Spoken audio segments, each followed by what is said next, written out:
ലഡാക്ക് യാത്രയുടെ മൂന്നാമത്തെ വീഡിയോയിലേക്ക് സ്വാഗതം. സംഗമിൽ നിന്ന് തിരികെ യാത്ര ആരംഭിച്ചു. സൻസ്കാർ നദിയാണ് താഴെ കാണുന്നത്. മാഗ്നറ്റിക് ഹില്ലിലെയും ഗുരു പത്തർ സാഹിബ് ഗുരുദ്വാരയിലെയും കാഴ്ചകളാണ് ഇന്നത്തെ വീഡിയോയിൽ.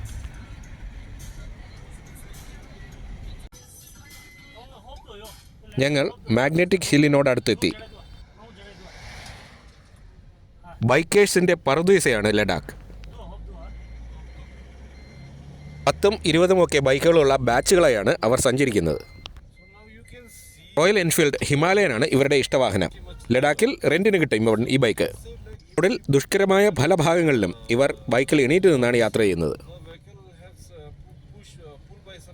സ്ത്രീകളായിട്ടുള്ള ബൈക്കേഴ്സിനെയും ധാരാളം കാണാം. ഇന്ത്യൻ ടൂറിസം മേഖലകളിലെ സേഫ്റ്റി ഇൻഡെക്സ് എടുത്തു നോക്കിയാൽ വളരെ സേഫായിട്ടുള്ള സ്ഥലങ്ങളുടെ കൂട്ടത്തിലാണ് ലഡാക്ക്.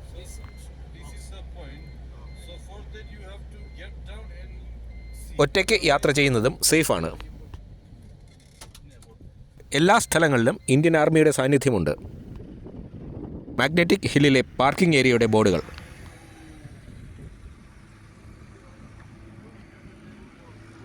ഒരു കൂട്ടം ബൈക്കേഴ്സ് പോകുന്നത് കണ്ടോ?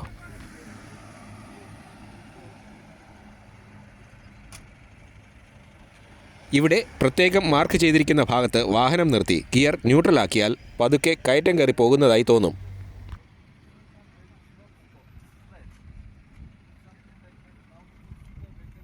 ഈ പ്രദേശത്തിൻ്റെ പശ്ചാത്തലവും ചുറ്റുമുള്ള ചരിവുകളും എല്ലാം ചേർന്ന് ഒരുക്കുന്ന ഒരു പ്രത്യേക ഒപ്റ്റിക്കൽ ഇല്യൂഷനാണിത്.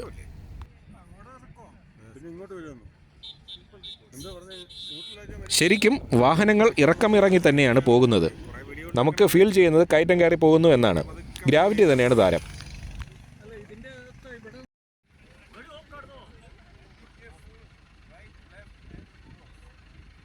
ഇനിയും 2 മാഗ്നറ്റിക് ഹിൽസ് ഇന്ത്യയിലുണ്ട്. ഗുജറാത്തിലെ ഭുജിനടുത്തുള്ള ബ്ലാക്ക് ഹിൽസും മറ്റൊന്ന് തുളസി ശ്യാമിലുമാണ്.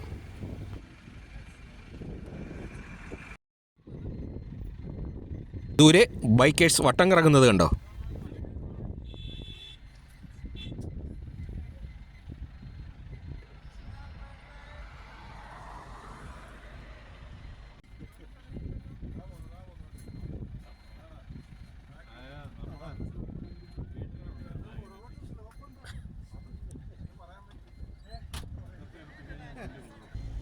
ഞങ്ങൾ ഗുരു പത്തർ സാഹിബ് ഗുരുദ്വാരയിലേക്ക് യാത്ര തിരിച്ചു.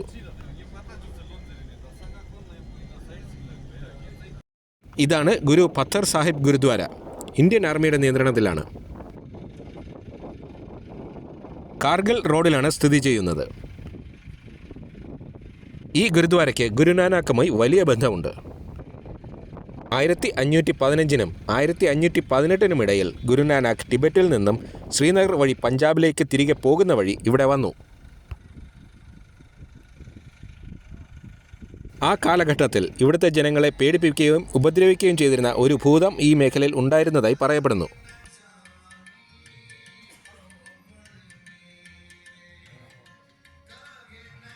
ജനങ്ങളുടെ പ്രാർത്ഥനയിൽ നിന്നുണ്ടായ ഉൾവിളിയിൽ നിന്നാണ് ഗുരുനാനാക്ക് ടിബറ്റിൽ നിന്നും തിരികെ പോകുന്ന വഴി ഇവിടെ വന്നതെന്നും പറയപ്പെടുന്നു.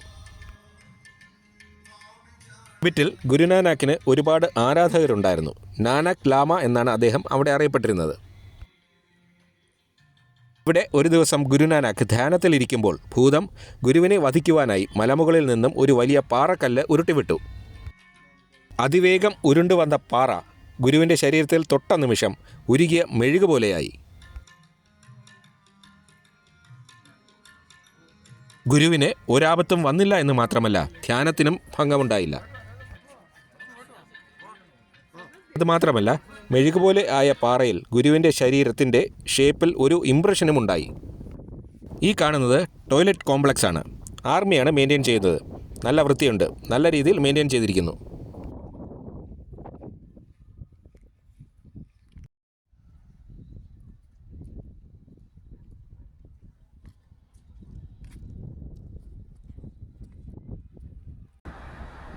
വീണ്ടും ഗുരുദ്വാരയുടെ കാര്യത്തിലേക്ക് വരാം.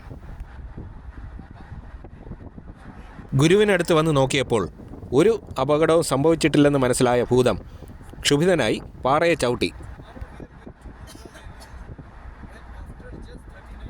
മെഴുകുപോലെ ഉരുകിയ പാറയിൽ ഭൂതത്തിൻ്റെ കാൽ താഴ്ന്നു. കാൽ വലിച്ചുമാറ്റിയ ഭൂതം ഗുരുവിൻ്റെ കാൽക്കൽ വീണ് മാപ്പപേക്ഷിച്ചു. ഭൂതത്തിന് മാപ്പ് നൽകിയ ഗുരു ഭൂതത്തിനോട് അക്രമമെല്ലാം മതിയാക്കി ജനങ്ങളെ സേവിക്കാൻ പറഞ്ഞു. പിന്നീട് ഭൂതം ജനങ്ങളെ സേവിച്ചിരുന്നതായാണ് ചരിത്രം. അതുപോലെ ഭൂതം പാറയുടെ കുറച്ചു ഭാഗം മണ്ണിലേക്ക് താഴ്ത്തി ഉറപ്പിച്ചു വെച്ചു. ഇതുവരെ പറഞ്ഞത് ആ പാറയുടെ പൂർവ്വകാല ചരിത്രമാണെങ്കിൽ ഇനി പറയാൻ പോകുന്നത് 1970കളിൽ നടന്ന ഒരു സംഭവം ആണ്. ലേ നിമ്മു റോഡ് പണി നടക്കുന്ന സമയം ആർമിയാണ് നേതൃത്വം നൽകുന്നത്. ബോർഡർ ഏരിയ ആണല്ലോ. ഈ റോഡിൻ്റെ അലൈൻമെൻറ്റ് ഈ പാറ സ്ഥിതി ചെയ്യുന്നിടത്തു കൂടിയായിരുന്നു. അതിനായി ബുൾഡോസർ ഉപയോഗിച്ച് പാറ മാറ്റാൻ ശ്രമിച്ചു. എന്നാൽ വളരെ ശക്തിയുള്ള ഈ യന്ത്രത്തിന് പാറയെ മാറ്റാനോ പൊട്ടിക്കാനോ കഴിഞ്ഞില്ല. എന്ന് മാത്രമല്ല, ബുൾഡോസറിൻ്റെ ബ്ലേഡ് പൊട്ടുകയും ചെയ്തു. ആ രാത്രി ബുൾഡോസറിൻ്റെ ഡ്രൈവറിന് സ്വപ്നത്തിൽ ഒരു അശരീരി ഉണ്ടായി, പാറ പൊട്ടിക്കാൻ പാടില്ല എന്ന്. ഡ്രൈവർ അക്കാര്യം പട്ടാളത്തിലെ ഉയർന്ന ഉദ്യോഗസ്ഥനോട് പറഞ്ഞു. ആ ഓഫീസർ ആ സ്വപ്നത്തിൻ്റെ കാര്യം ഇഗ്നോർ ചെയ്യാനും പാറ പൊട്ടിക്കുന്നതായി മുന്നോട്ട് പോകാനും നിർദ്ദേശിച്ചു. എന്തൊക്കെ ചെയ്തിട്ടും ആ പാറയെ ഒന്ന് അനക്കാനോ പൊട്ടിക്കാനോ പറ്റുന്നില്ല. ഒടുവിൽ പാറയെ ഡൈനമൈറ്റ് ഉപയോഗിച്ച് തകർക്കാൻ തീരുമാനമായി. എന്നാൽ അന്ന് രാത്രി ആ പട്ടാള ഓഫീസർക്കും സ്വപ്നത്തിൽ അശരീരി ഉണ്ടായി, പാറ പൊട്ടിക്കരുത് എന്ന്. അതും ആ ഓഫീസർ ഇഗ്നോർ ചെയ്തു. അടുത്ത ദിവസം ഞായറാഴ്ചയായിരുന്നു. അന്ന് രാവിലെ കുറേ ലാമമാരും ലഡാക്കികളും വന്ന് ഓഫീസറിനെയും മറ്റുദ്യോഗസ്ഥരെയും കണ്ട് ഈ പാറയുടെ ചരിത്രം പറഞ്ഞ് മനസ്സിലാക്കി. അതിനുശേഷം ആ റോഡിൻ്റെ അലൈൻമെൻറ്റ് മാറ്റുക മാത്രമല്ല, ഗുരുദ്വാര നിർമ്മിക്കുകയും ആരാധന ആരംഭിക്കുകയും ചെയ്തു.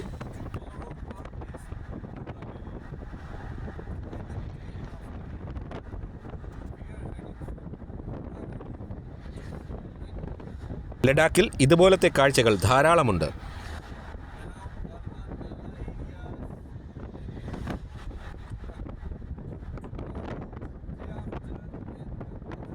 ഇവിടം കൃഷിയോഗ്യമാക്കാനുള്ള പദ്ധതികൾ ഇപ്പോൾ നടന്നുകൊണ്ടിരിക്കുന്നു. ജല ദൗർലഭ്യമാണ് ഇവിടുത്തെ ഏറ്റവും വലിയ പ്രശ്നം.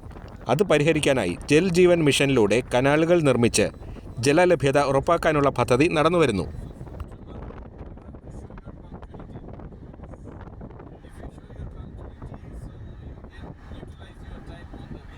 സമയം സന്ധ്യയോടടുത്തു. ലേ പാലസ് കൂടി ഇന്ന് തന്നെ കാണണം. നീണ്ടു നിവർന്ന റോഡ്.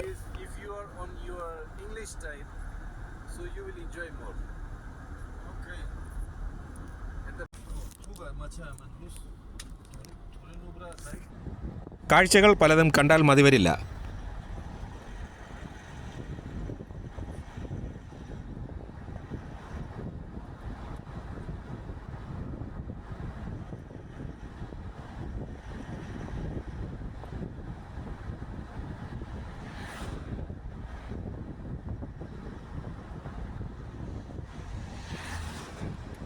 പാറയും പൊടിമണ്ണും കലർന്ന ഭൂപ്രകൃതി, അത് കുന്നായാലും സമതലമായാലും അങ്ങനെ തന്നെ.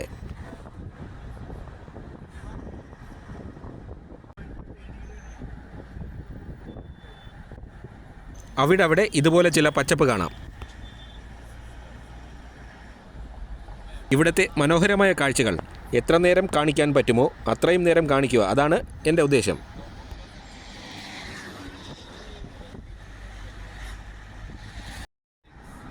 ആർമി ക്യാമ്പാണ്.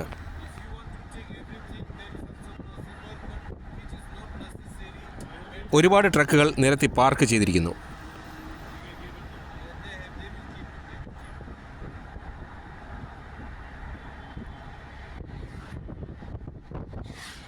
ഗുഡ്സ് ട്രക്കുകൾ പാർക്ക് ചെയ്തിരിക്കുന്നു.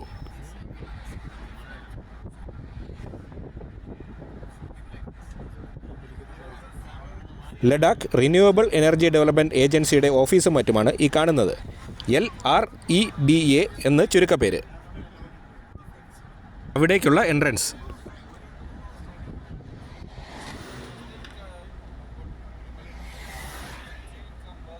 ഇൻഡസ് നദിയാണ് ഈ കാണുന്നത്. ഇൻഡസ് നദിയുടെ കരയിലാണ് LREDA സ്ഥിതി ചെയ്യുന്നത്. നദിക്കരയിലെ പച്ചപ്പ് കണ്ടോ? ലോകത്തെ പഴയകാല സംസ്കാരങ്ങളെല്ലാം ഉദയം ചെയ്ത് നദിക്കരകളിലാണ്. സിന്ധു നദീതട സംസ്കാരവും ഇവിടുത്തെ ഇൻഡസ് നദീതട സംസ്കാരവും എല്ലാം കേട്ടിട്ടില്ലേ? ഇതിന് കാരണം കൃഷി ചെയ്യണമെങ്കിൽ വെള്ളം വേണം. അതിന് പറ്റിയത് നദിക്കര തന്നെയാണ്. ഇവിടെയും ലേ സിറ്റി ഡെവലപ്പ് ചെയ്ത് വന്നത് ഇൻഡസ് നദിക്കരയിലാണ്. അതുപോലെ നുബ്ര വാലിയിലെ ഗ്രാമങ്ങൾ ഷയോക്ക് നദിയുടെയും നുബ്ര നദിയുടെയും കരയിലാണ് അവ ഡെവലപ്പ് ചെയ്ത് വന്നത്.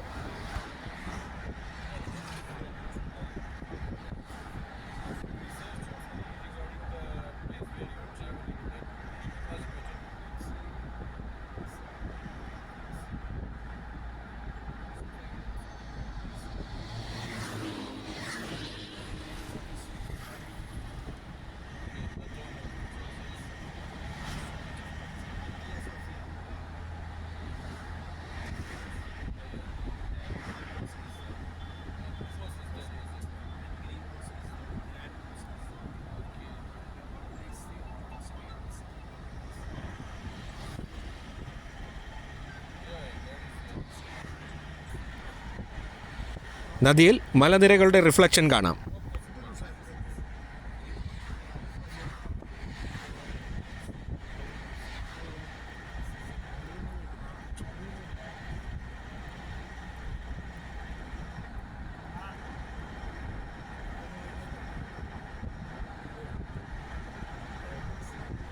BRO ആണ് ഇവിടുത്തെ താരം.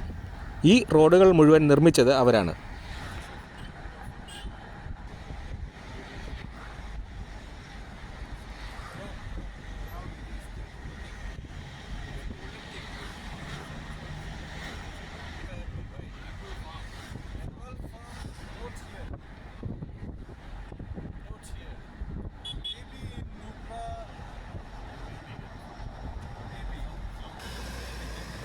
ലേ പാലസ് ആണ് ദൂരെ കാണുന്നത്.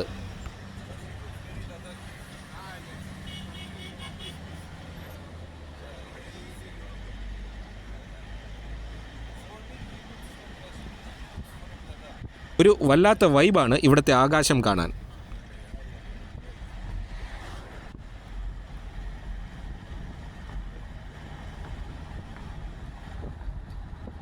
ലേ കുശോക് ബാക്കുള റിൻപോച്ചെ എയർപോർട്ടാണിത്. ഒരു Mi-8 ഹെലികോപ്റ്ററും MiG-27 യുദ്ധവിമാനവും.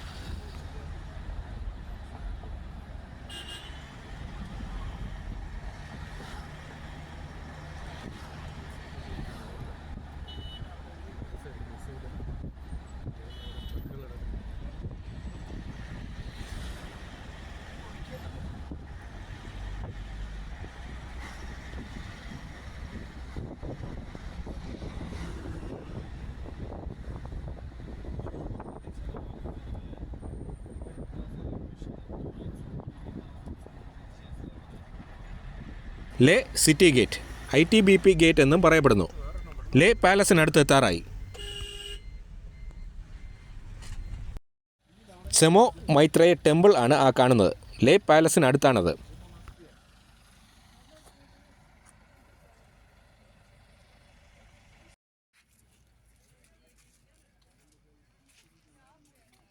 ലേ പാലസിനടുത്തു നിന്നുള്ള ലേ പട്ടണത്തിൻ്റെ ദൃശ്യം.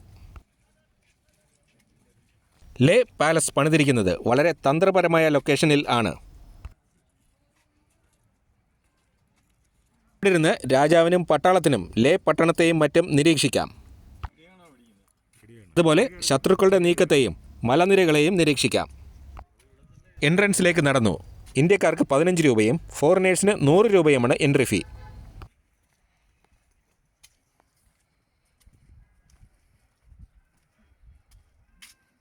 രാവിലെ 7 മണി മുതൽ വൈകുന്നേരം 4 മണി വരെയാണ് പ്രവേശനം.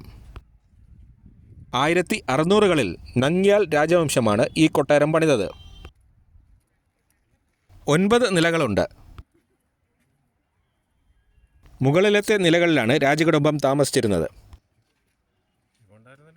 താഴത്തെ നിലകൾ കുതിരലായവും സ്റ്റോറുമൊക്കെയായിരുന്നു. 19-ാം നൂറ്റാണ്ടിൽ ഇവിടം ദോഗ്രാകളുടെ കയ്യിലായപ്പോൾ മുതൽ പാലസ് ഉപേക്ഷിക്കപ്പെട്ട നിലയിലായി. ഇതാണ് എൻട്രൻസ്. ഇവിടുത്തെ പാലസ് മ്യൂസിയത്തിൽ പഴയകാല ആഭരണങ്ങളും ഡ്രസ്സുകളും കിരീടങ്ങളുമെല്ലാം പ്രദർശിപ്പിച്ചിട്ടുണ്ട്.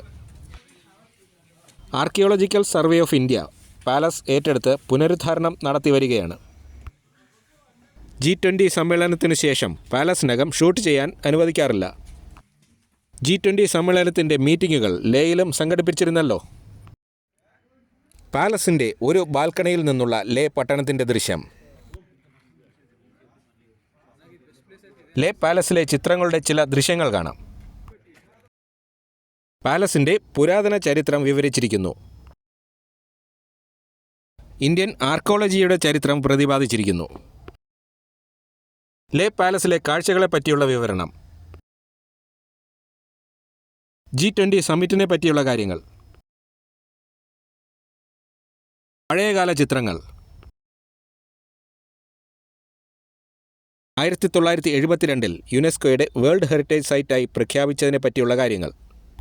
പഴയകാല ചിത്രങ്ങൾ. പാലസിൻ്റെ പല ഭാഗങ്ങളുടെ ദൃശ്യങ്ങൾ.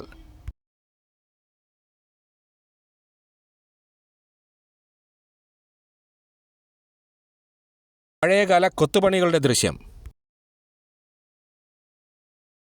ശ്രീബുദ്ധൻ്റെ പ്രതിമകളുടെ ദൃശ്യങ്ങൾ. ഓരോ നിലകളിലുമുള്ള കാര്യങ്ങൾ വിവരിച്ചിരിക്കുന്നു. 17-ാം നൂറ്റാണ്ടിലെ പാലസ്.